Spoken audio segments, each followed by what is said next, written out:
sisi kama KMC maandalizi yetu tumejiandaa vizuri sana kwa ajili ya mchezo huu na tunategemea matokeo mazuri sana. Tunawaheshimu Coastal Union kwa sababu ni timu kongwe, ni timu yenye uzoefu, lakini pia timu ambayo ina mwalimu bora sana. Ukiacha wachezaji ambao individual unaona wana uwezo. Kwa hiyo tunawaheshimu na tutakuja hivyo tukiamini kwamba ni timu bora na timu kongwe yenye experience kubwa sana kwenye ligi ya Tanzania. Okay, niseme tu kwamba sisi kila mechi tunaichukulia kwa uzito sana.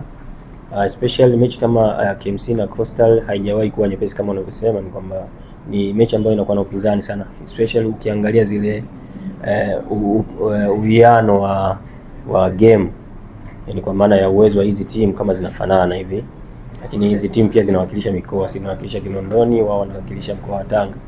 Lakini niseme tu kwa kesho wategemee kwamba upinzani utakuwa umeongezeka kwa sababu maisha yangu ya mpira kabla ya kuwa mwalimu nimeanzia Coastal Union. Wanasema mtoto akitoka nyumbani huwa anarudi na kitu ambacho kimenona.